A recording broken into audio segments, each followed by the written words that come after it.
Good morning, beauties. Do you notice that certain people only call you to deposit their negativity into you? And what I mean by that is the only time they call you is when they have bad things going on. Them and they man got into it. They got into it with their mama. They about to quit their job. School sucks. Life sucks. And you find yourself depositing all of you into them. Speaking positiveness into them. Speaking happiness into them. Encouraging them. Letting them know that this is only for a season. That they got this. That they're going to go back out there and they're going to be winners. Blah, blah, blah, blah, blah. Then they don't call you because you didn't build them up. You took time from yourself. Energy from yourself. You're like pollen, depositing all the greatness into them, building them up, and then they call you back again a week later, 2 days later, a month later. But the only time they call you is to tell you all the woe is me. Sometimes we have to take control of our own happiness.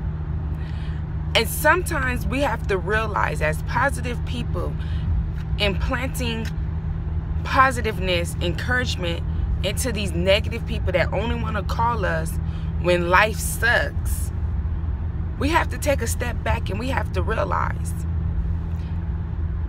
am I going to go far with you and your negativity being in my life?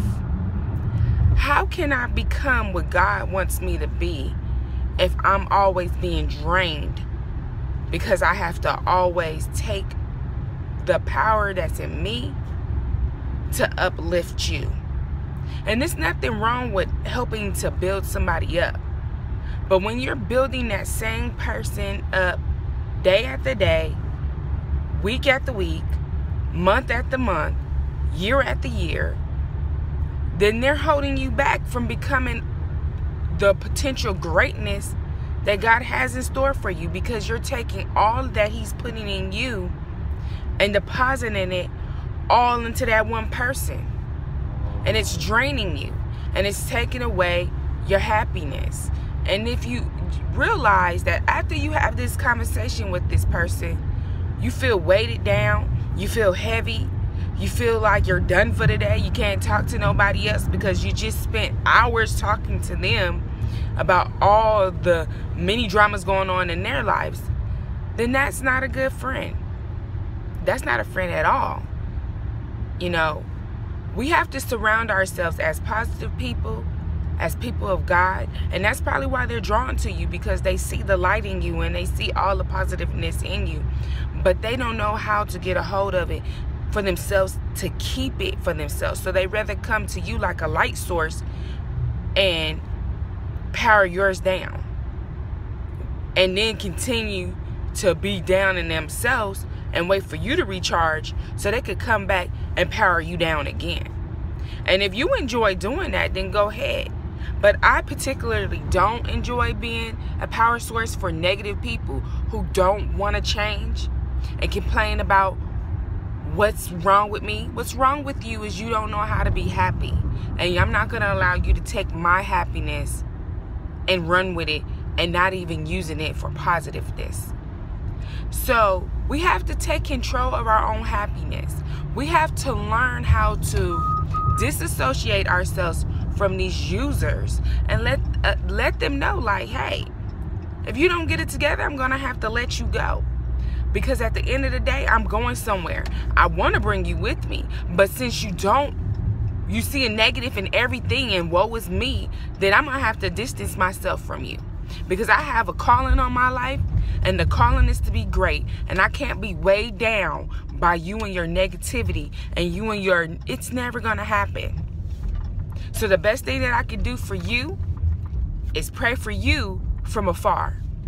A lot of y'all have a lot of friends in your life, a lot of family members in your life, a lot of people in your life that you just gonna have to stop being Captain Save-A-Ho and Captain, that's not your job to save them anyways. Your job is to pray for them, love on them. You can speak some positiveness in them. If they not being receptive to that, okay. You can go over there. I'm going to stay right here. And I'm going to go ahead and pray for you from afar. Because I have to take ownership of my happiness. I have to take ownership of the call that God has on my life. And I have to do his will and his purpose. And it's not to be your personal battery pack. So you can take my words for what they're worth.